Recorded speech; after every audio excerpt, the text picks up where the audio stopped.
Welcome to Desperately Seeking the 80s. I am Meg. And I'm Jessica. And Meg and I have been friends since 1982. We got through middle school and high school together here in New York City, where we still live. And where we podcast about New York City in the 80s. I do Ripped from the Headlines. And I do pop culture. What wonderful person did we hear from this week? Off the top of your head, do you remember? Barbara? Yes! The amazing, genius Barbara. Incredible Barbara. Love Barbara. So I'm just going to share with our listeners just a little snippet of what she wrote. Thanks for the continued fabulousness. Especially love Jessica's mime segment as I share mixed feelings on said phenomenon. Quick mime side tale. My Twitter X bio includes the throwaway line, founder support group for claustrophobic mimes. I once received a serious DM from a stranger requesting info on when and where the group met. I think that's the funniest thing I know. ever. Is that is the ultimate in trapped in a box. And we're going to leave you there. I mean, honestly, I thought we were going to get more about Moominshans because that just opened up a whole brain cavern. I mean, that might have been a moment where we realized that like we were in a pretty rarefied world of Moominshans people. Nobody Don't you remember the toilet paper? God damn it. Joe did. Well, bless Joe. I know, but he's Finnish, so he knows things. Is that why? I don't know. Are they Swedish or something? Yes, they're Nordic. Yes, I think that might be why he knew it. Anyway, they got around. As mimes do. They branched further from the 92nd Street Y, as it turned out. They had reach. Okay, I am so excited to share my story with you. I am so in need of your story and your excitement on this unbelievable. I mean, so for those of you who do not know, New York City has had a pretty serious drought, which has resulted in wildfires in Prospect Park. Also, my skin. Oh, I'm so Very sorry about your dry. skin. I'm so sorry. That's terrible. I actually bought a shower head that has a filter, and it is helping with keeping my skin from being too dry with the hard water of New York City. Just Cool. as an FYI, we'll do a plug. Sure. I don't know. I'm not going to do a plug. Screw them. They can pay me for a plug. I'll tell you about it later privately. But it's raining today. But it is raining and it is so dark and gloomy and just depresso out there. So I'm very excited for your good feelings and good humor and bring it, sister, bring it.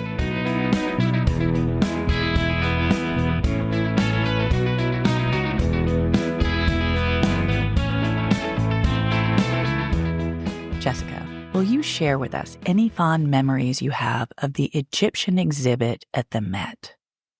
Well, funny you should bring it up. So I have a friend who has been in New York from London for, I think, 8 weeks now. And I kept clamoring on about, you need to come with me to the Temple of Dender because it is the ultimate childhood comfort.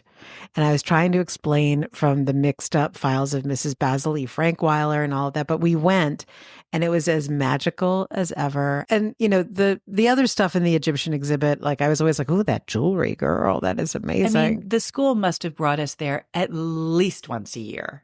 Oh my God. Absolutely. Yeah. But yeah, it was the Temple of Dender that got me. Love it. Thank you. Yes, I'm happy to share. My sources are the New York Times, the New York Post, and my source for one of these stories, it's a little triptych I'm doing today, requested anonymity. Oh my God. And I've changed a name to protect privacy. Intrigued? I am. There's going to be some good shit today. On Tuesday afternoon, February 5th, 1980, 142 art pieces were transferred from a basement storage room to a second floor storage room of the Michael C. Rockefeller wing of the Metropolitan Museum. They would be installed in the Andre Meyer Galleries and open for viewing in late March. In order to ensure the safety of the art during its migration, curators were required to notify a dispatcher seated in front of an alarm console and video screen to get permission to enter certain areas. So can you picture the security measures? Yes. There were also locked doors and an alarm system if any unauthorized rooms were breached. But again, it's 1980. Shit's gonna happen. At 4:30 p.m., a security guard discovered the alarm system was down and had been for an hour and a half. And after they took an inventory of the 142 art pieces, they discovered that 2 bronze sculptures by Edgar Degas, 6-inch dancer rubbing her knee, and 10-inch fourth position front on the left knee, were missing. Oh my God. The museum freaked out. Their best guess was that sometime between 3 p.m. and 4:30, a museum visitor must have made their way through 2 locked doors and a locked freight elevator to get to the bronzes in the second floor storage room. That seems very not likely. Richard Dougherty, vice president of public relations for the Metropolitan Museum, had some hope that they would be returned as the bronzes were extremely recognizable, and the art thief would have a hard time fencing them. I mean, this is Edgar Degas, the dancers, the ballet dancers. I mean, yeah. Yes. Very famous objet. Oui. So recognizable, in fact, that a couple of workmen knew what they were immediately when they came across them in the room next door to the storage room at 5 p.m. on Saturday. Oh my God. Ugh. Richard gave a statement, quote, "We are deliriously happy and somewhat chagrined. What can I say? It was a bit of a boo-boo. But we can safely say we are happier than we are embarrassed." That's a good statement. A boo-boo? They were like, oops, I guess we just misplaced them. Which intern got fired for that? I mean, seriously. Richard declined to give more details about how the mix-up occurred or if the museum had any plans to improve security measures. Now, I wonder if 16-year-old Thor Dellerson and his friend, who we'll call Frankie, read about all this in the newspaper, but a week after the bronzes were lost and found, the 2 boys visited the Met. They went to check out the Egyptian collection in a gallery on the 3rd floor. A gold signet ring belonging to Ramses VI, dating back to 1143 BC, was in a glass display case. There were no alarms on the case, just a security guard to watch over it, supposedly. Using a wire coat hanger, the boys managed to hook the ring and then made their way out of the museum without any trouble. On February 12th, 32-year-old Bernard Yervanian called the administrative offices of the Met. He was the proprietor of Gold Chain Store at 1230 Lexington at 83rd Street.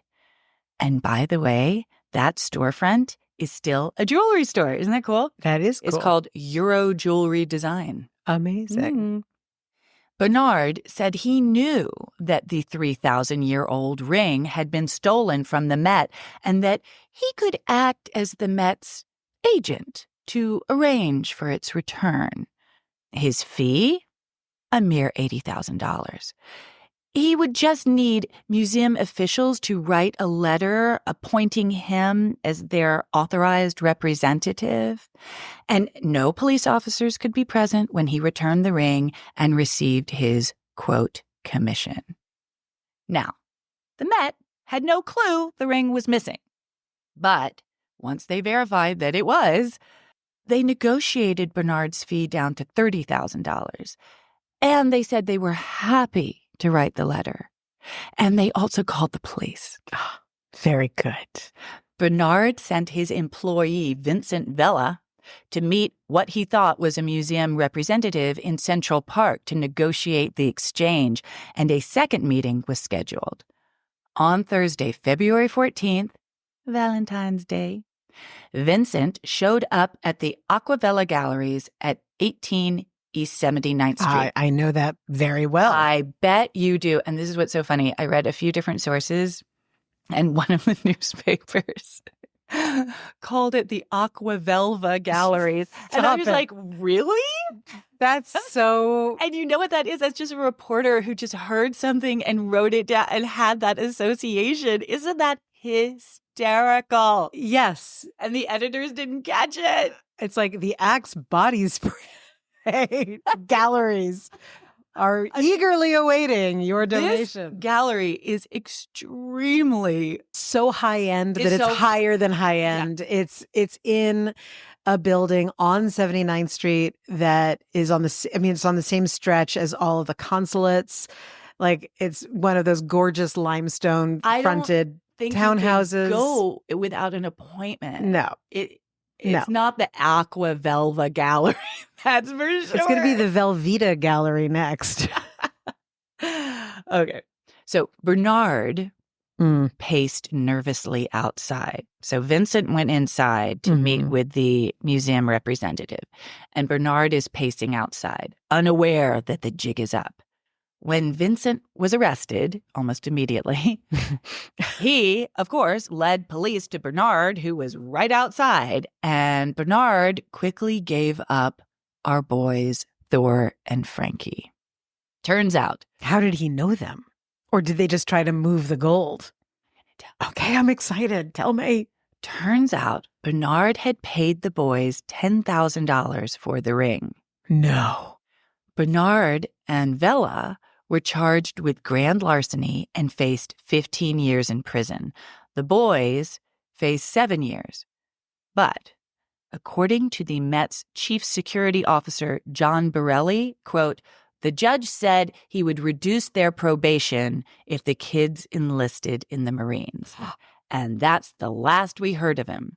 Now, it's not the last we know of them, but I can't give too much information because I can't reveal my source. But my source did tell me that Thor did enlist in the Marines, but Frankie did not. Interesting. I'm sorry. So the go-between for Bernard was named Vincent Vella. And he was just an employee. He wasn't even a go-between. Okay. So basically, the boys stole the ring. They went straight to Lexington, right, where there was a jewelry joint, whatever, and it was called the Gold Chain Store. And they said, hey, how much will you give me for this?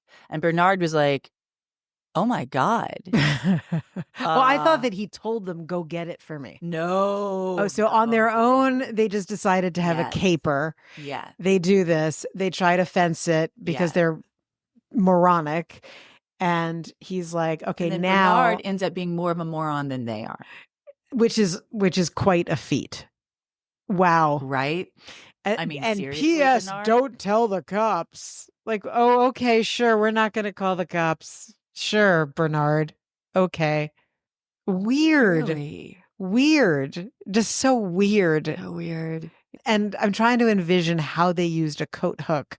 So was it open above like 4 walls of an enclosure? Exactly. With an open top. Right. And so they just needed to have a little bit of height. Yeah. So the coat hanger. Well, the Met should have been very ashamed of themselves for that. That's pathetic. Okay. Mm-hmm. One more super fun Met heist story. On Friday, February 10th, 1979, during the hubbub of the King Tut exhibit. Ah, yes. Someone managed to steal a 2,500-year-old marble head of Hermes right off its pedestal. The 23-pound marble head had a heart carved over its left eye. Because all those antiquities had just been hanging out before they were... Right, it was graffiti. There's so much graffiti all over. Including in the Temple of Dendor. somebody has their signature on the Temple of Dendur. Is Lord Byron? Oh, that would make sense. Yeah, I don't I'll know. double We should check look that up. From 3:15 p.m. to 3:25 p.m., a gallery of Cypriot art was left unsupervised during a guard switch. According to John Borelli, he's our security guard, Yes, yes. quote, 5 days later, somebody called Rockefeller Center security and said, if you are looking for the head, it is in locker 5514 at Grand Central Station. I mean, it's so crazy. Like it's a head from a poison? They stole the head from the Met. Right. And then But go to Rockefeller called- Center. But they, no, they I mean, they called call. Rockefeller Center and told them it was at Grand Central. It's like, Is this like it a sounds like a scavenger? children's story. It Yes. sounds like a scavenger. The head was there in that locker, but someone had carved an additional heart over the right eye. Oh, well, now. According to John, quote, one theory is that it was given as a Valentine's Day gift. Then the recipient heard about the head being stolen and was like, what the frig? And wanted to return it. No one was ever caught. Good Lord. You know what? Avoid people who go for the grand romantic gesture. Oh, is that That's what I'm your going to. takeaway That's my from takeaway. this story? Yes. Avoid the grand romantic gesture. There was only so much they could do to protect all of this stuff. It's just technology wasn't advanced enough. There were They no could have lasers. had more guards. They could have had I mean, more. let's just start with that. More eyeballs. And there was closed circuit television at the time. They could have been It's a big place. Yes, it is. And it has a very valuable And collection. Did they have a lot of money at the time? Enough money for a few extra guards on the big exhibits, maybe? I'm just saying. You know, it's an interesting thing. The Met has always, like, whoever's the head of the Met, like, there's always sort of a little bit of a scandal and kerfuffle around, like, who's in charge, what they're doing. Inter-administrative drama. Yeah, there's always, someone always screws up, and there's always finger pointing. And I can only imagine with these 3 unbelievable screw ups, what the behind the scenes screaming must have been like. Crazy. Cuckoo crazy. Love that. And unfortunately, we can't see the ring. They have it, but it's not on display right now, which is very disappointing. And I've got pictures of it. I was just going to ask. I'm sure we can. Yeah, we will definitely post pictures. I just wanted to see it in person. I'm so glad that my larcenous tendencies were revealed when I was like, and the jewelry's nice.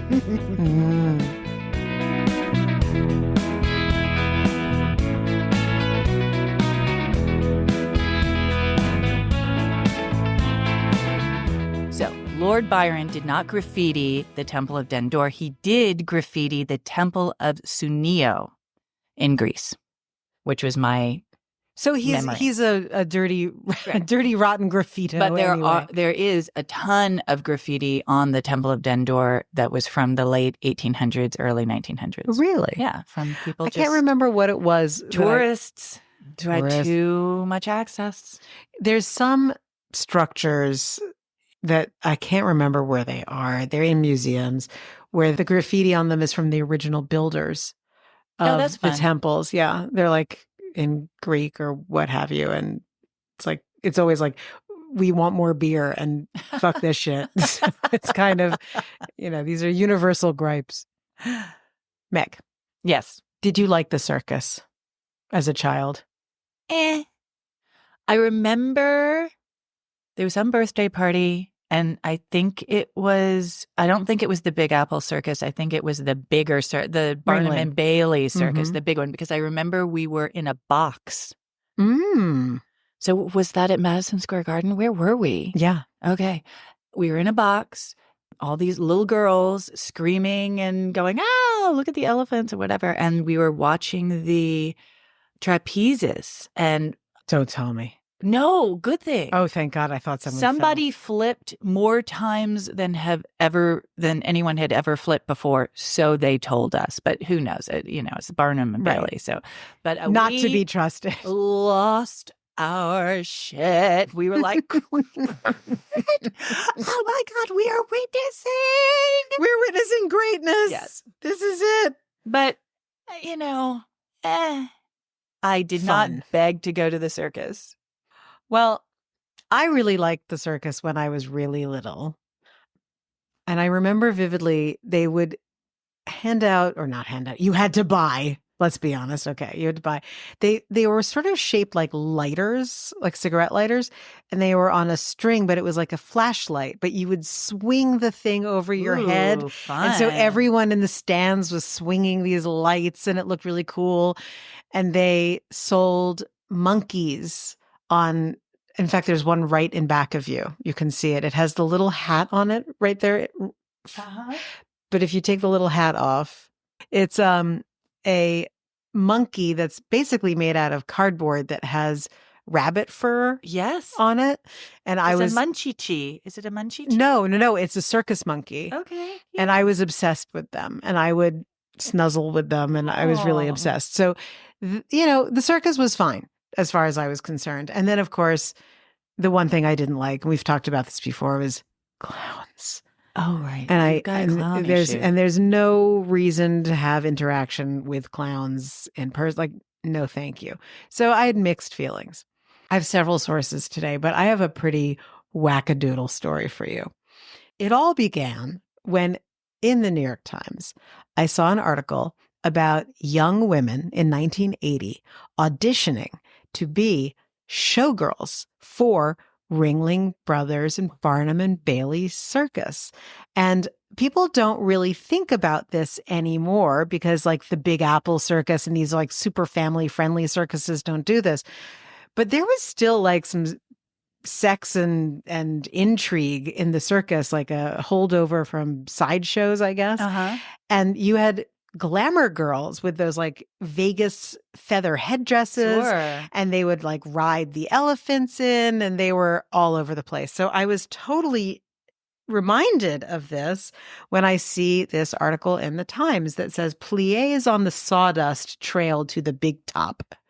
And it's about these very young women who are auditioning and they're in a real like chorus line, like remember the beginning of course, like step, step, turn, step, kick something like that. Yeah. But there weren't a lot of them. So there's this one guy telling them like, do this, do the dance. And a couple of the women in the article had just shown up and been like, we can dance at the disco. Let's see what we can do here. Fine. And they very quickly realized that they did not belong. Within 15 minutes, quote, Lisa Orlando and Andrea Rock dropped out of their lines, their dance lines. I don't want to be a secretary all my life, Miss Orlando said, but this is out of my league. Oh, and Miss Rock says, I'd just as soon watch. That's my kind of girl. However, Amy Stoner and Lauren Donadio knew that they were destined for greatness. And they were actually dancers. And they made it. That's very and exciting. They were very excited. And she's Denise Zimmerman, who was also selected, said, I can't believe it. I can't believe it. She had nervously kicked off her Capezio dancing shoes in the middle of the audition. I'm going to be part of the circus. Me dancing under the big top, traveling all around the country. I was like, who's writing her dialogue? Like, this is unbelievable. Like, me, I'm going to be a star, Ma. It's amazing. So they have a few other questions. Miss Stoner, and I think it's great that this is her name. She wants to know if she's going to have time for sunbathing during the January rehearsals at the circus's winter quarters in Venice, Florida. And Catherine Gallant wanted to know if she had to ride the elephants. So they're already complaining before they're actually. Did you ever see the show Barnum? Well, we're going to get there. Oh, I'm so excited. So the guy who does the audition, Mr. Deal, says, look, it's strenuous dancing around a 3-ring arena. You'll be on the road a lot, living in cramped quarters on the circus train. And there are the long hours. Most circus performers work at least 12 hours a day. There are 2 shows a day and 3 on Saturdays. But, he added, the circus is a very special world. It's a family. Now let me take your phone numbers. So that I was totally intrigued. And yes, Right. of course, in 1980, same year, which is why they did this article, Barnum came out. And I do believe I've told this story before that I saw Barnum on Broadway with my mother. And during, like before the show started and during the intermissions, they had clowns. Yes, they did. Yes. And you had to In interact. the aisles and Yes. stuff. And I was you like, were freaking out. yeah, I was like, no, But the not for great me. song, one of the showstopper songs is "Join the circus like you wanted to when you were a kid." So I blocked it. But the point is that lots of people grew up with the circus coming through town and going, can you take me with you? Yes, because I mean, think about how many ways out did some people, like, think about during the Depression. Exactly. Right? So that was fun. I don't know why, Meg. I don't know why. But I started looking at the cloisters because, in fact, I'm going to the cloisters tomorrow. I was looking at their stuff and I was like, oh my God, is it there that the unicorn tapestries are? And I was That's like, where oh the my unicorn God, tapestries are. yay. And I reminded myself a little bit about them and that they were done in 1500. They're Flemish, I believe. And they're about the hunt of the unicorn, as opposed to the unicorn tapestries in France, which are about the five senses. And the final one, the sixth tapestry, is about love. So I was getting all into this, right? And I was like, ooh, unicorns, circus. Okay. Yeah. And all right. And we did a lot of cloister trips during school. Yeah. And so there was a lot of like, let's walk around this contemplative space and then we'll look at a few objects. Oh, the unicorn tapestries. I'll get yet another unicorn postcard and then they would we're send us out. off to sketch something. Yes. On every single field trip. You're entirely correct. There's always been interest in unicorns. They're always part of some folklore. These elegant horses, they're white, they're mystical, they have little beards, they can only be captured by virgins, they symbolize love, all of this great stuff. Well, in 1982, a unicorn craze hits the United States because an animated film intended for adults comes out, and it is called The Last Unicorn. And who is in this film? Who does the voices? Alan Arkin, Jeff Bridges, Mia Farrow, Christopher Lee, Angela Lansbury. And to make it even weirder and darker, the whole point of the movie and why it's not for kids is to remind you that no matter what, death is coming. Oh my God. I was like, what the fuck? Why are people So it's animated? Yes. Okay. Animated, I think, in the same way that Watership Down was like not really for kids. Yes. Remember, like really gruesome, right? So this had the same, and on IMDb and in fantasyanimation.org, they talk about how this movie is a memento mori.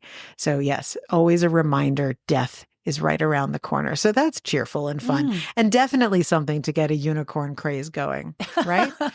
So at around, I don't know, probably 1980, as part of this craze, someone gave me a gift of a white satin stuffed unicorn that had no features. It was like as though it was a silhouette, but it was white satin that was slightly iridescent. Ooh, I and love had it already. a mane that was like corded, like ribbon, but cords. That was a rainbow. Of course. And the same thing with the tail. Yeah, the unicorn rainbow combo was so very that decade. Exactly. Yeah. So mysticism and beauty. By the way, I think I still have mine in storage downstairs. And I'm going to have to find socks, and it's not just toys; it's everything. They It's merchandise the charms. hell out of it. Yes, agreed. So that was Hellos in 1982. Now we're going to take a little trip back in time for a second. I'm going to introduce you to a particular nut job. I'm going to quote now. This is from Nut Job number 1. The experiment was successful.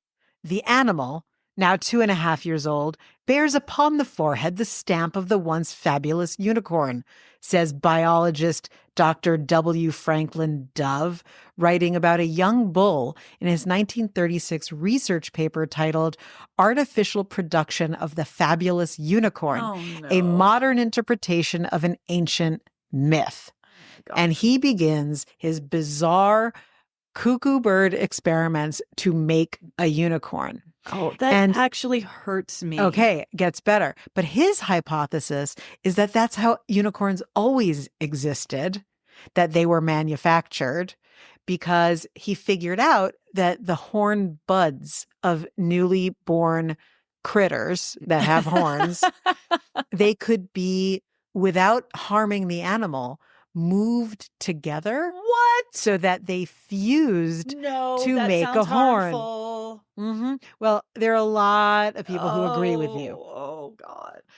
Dr. Dove went on to say, perhaps only a crude and literal-minded modern would lay hands on an object so endowed with sacred meanings as is the unicorn. To attempt to produce artificially the object of such a glorious myth may seem tantamount to the ridiculous, even to the profane. But a method by which the unicorn can be made may account for the, quote, authentic observations and descriptions of unicorns that have been reported in every past century. So now Dove is making a real case for this. So this is 1936. And I'm not going to tell you more about how it was done because you'll throw up. Good. But let's just go with the fact that it actually worked. Oh, God. And he produced a bull with, quote, one exceptionally long and large horn molded into the skull bones of the forehead for support. But then, God forbid this just fade away. Oh no, he has a disciple. And in 1977, Oberon Zell and his good lady wife, Morning Glory, decide that they are going to start the Echosophical Research Association to investigate cryptids, meaning fantastical creatures like Bigfoot and mermaids. Okay. So that's what they're gonna do. Awesome. Well, these two individuals are exploring a whole lot of other things at the same time. They are on the cutting edge of paganism, polyamory, magic with a K, because if it's with MAGICK, you know it's serious. And Oberon goes so far as to start the, quote, gray school of wizardry and magic, from which he only stepped down in 2022. What? Yes. So is he still with us? He is. Morning Glory is a was. I don't think that Oberon was his given name. Oh, no, it was Timothy. I love it. So good old Tim decided that this is what he was going to do. So they were like on communes and they were just screwing everything that wasn't nailed down. There was a lot of long frizzy hair and they're just exploring anything that's not standard, right? However, they go a little too far. In 1978, they follow the teachings of Dr. Dove and they decide they're going to make unicorns. No! Which they do. They go on ahead and they figure out that unlike Dr. Dove, who's making unicorns out of oxen, they're going to make the real thing. So they've got to figure out, how do we make something that really looks like a unicorn? So they start investigating goats. Yeah. And they're like, Angora goats. And then they're like, but wait, what if we breed an Angora goat with this kind of goat that has the beard that looks like a unicorn? Keep your polyamory to yourself. Exactly. These poor goats are like, shut up already. So they get just the right goat. They've now bred the right goat, and now they get to work moving the horn buds together. And they are successful. And they claim, of course, that there's nothing wrong with the goat, and the goat is happy, and all of that is delightful. But they also decide that they're going to cash in on what they've figured out how to do. So in 1984, Zell approaches Ringling Brothers and Barnum and Bailey Circus. I was like, when are unicorns going to come back to the circus? And you did it. I should have had faith. Always have faith. The rambling really has a point. Full circle. 98% of the time I come back. I find my way back. So these nut cuckoos create this poor little creature. Goat with one horn. And they go so far in 1984 as to patent it. How you get a patent? I mean, I suppose it's like the same thing as you can, like getting a grand jury to give an indictment? Like they'll indict a ham sandwich. So this is the same thing. You can get a patent for a mutilated goat. The ASPCA had a lot to say about this. I'm so glad they finally have entered the picture. But they had no grounds because the goats were happy and well cared for. How do you know that, though? Because they were scrambling around and eating, and like they weren't suffering in any way. I understand your point. I'm just saying. Have you seen Chimp Crazy? I can't. That's why. I can't see Chimp Crazy because I know you know this, but I'll remind you. I have a really big thing for chimps. Well, even though I know that they will rip your face off. People who are taking care of the chimps aren't they like screwing them? Don't they like fuck the chimps or something really horrible like that? No. Okay, thank God. Well, as that's far as good. I know, but they do go. You're like, I'm only in episode 3. I have no idea. They claim that the chimps are really happy, and the point of the documentary is that is not true. Well, I would venture to say it's the same with the goat. Well, the circus didn't care. So, in 1984, Ringling Brothers sends out a press release that a magical unicorn has wandered into their tent in Texas. They don't know where it came from. They have no idea. I kind of love this. But now they have a magical unicorn that they are responsible for, and they're just going to have to take it on tour. And so there's a photo of a young woman who is the unicorn tender. And this is from the New York Post, by the way, where they were like, can you believe this shit happened? When the New York Post says, can you believe this?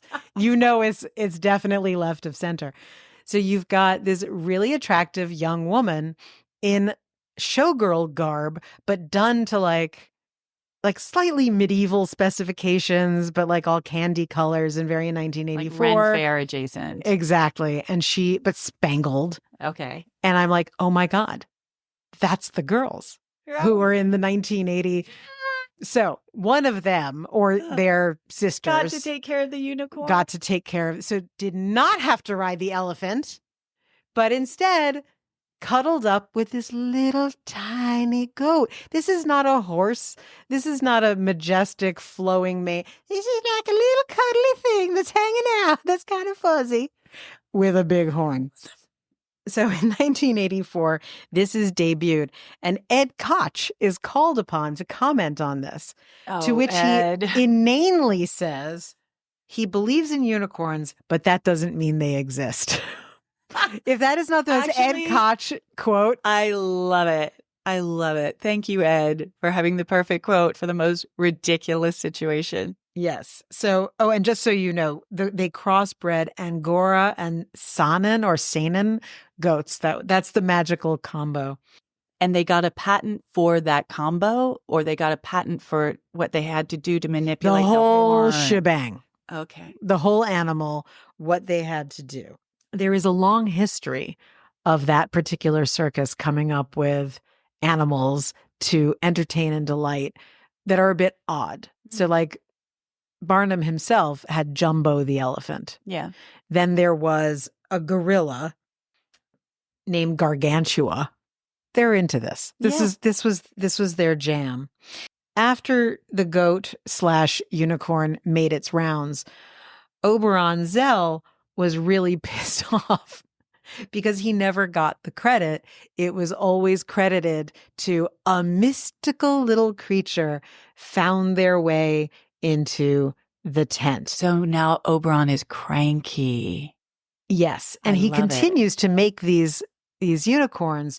And at one point he is interviewed and he says, their horns developed beautifully, quote, Zell gushed. Ew. Right? Saturday Night Live did sketches about this. Johnny Carson spoke about it. There was international press coverage. And my favorite thing that really says that you've arrived, Andy Warhol wrote about Lancelot the Unicorn. That was its name.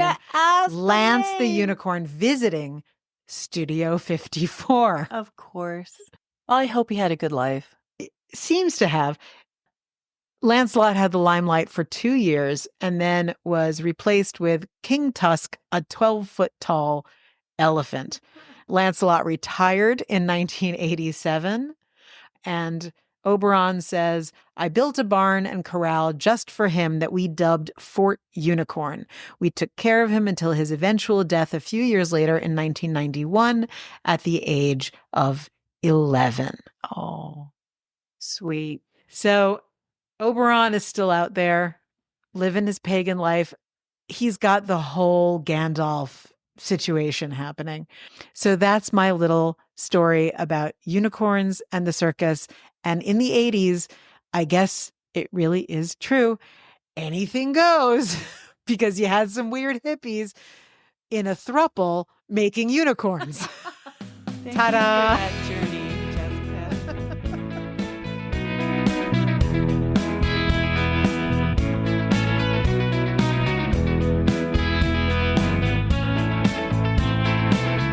Tie-in suggestions? The Metropolitan Museum. Oh, of course. Duh. The Because cloisters. the cloisters is part of the Met right. Museum.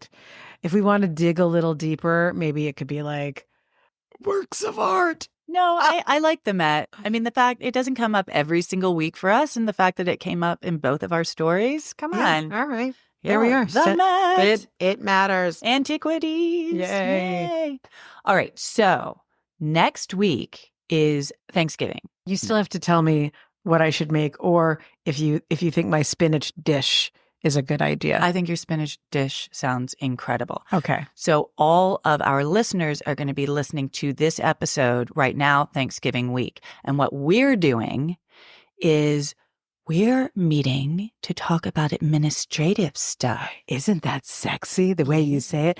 Admin. There's nothing sexier than admin. Because we're going to up our game. We are going to burst onto the scene like a comet. Yeah, this is why we need to have. Yeah, this is why we need a marketing meeting. We're a comet. It's great. We'll come up with something cool. Anyway. You're like, no one listened to her.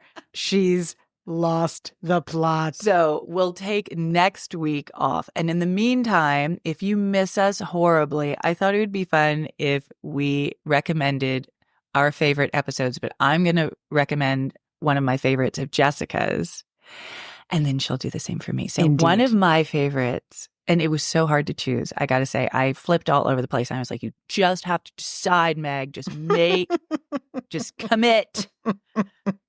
I decided to go with episode 93, Guest Pass, and You Can Call Me Ray. Meg investigates the true story behind John Grier's theatrical masterpiece, 6 Degrees of Separation. Jessica untangles the cheesy threads of the legendary Ray's Pizza litigation, which was so illuminating and amusing. Thank you, Jessica, for sharing. Indeed. Well, my favorite, and I will never forget it, because although you had some really gruesome tales, it's this one that actually turned my stomach. Awesome. And it's also very topical because of what's happening in New York City right now. Ooh. So my favorite episode is episode number 9, The Rat Race, and Tag You're It. Meg shares her favorite rat tales and fun rat facts. Jessica uncaps her OG Krylon for a tour of subway graffiti and street art. I remember when I did that story, and at some point you said, "Is your story about rats?" Is that what we're doing? And I was like, yeah. And then when you're like, and then they ate her, I was like, I can't with you and this. oh, and you're like, and it leapt out of nowhere and latched onto her ankle. And I was like, oh my God, I can't. So that getting that rise out of me, I think it was masterful. And so that is my. It's a good coupling too with the graffiti. It's very, very New York in the 80s. Yes, it is. Sorry. And now, sadly, I saw the something rats are on really Instagram big right now. where it was like a late night shot of a pizza place.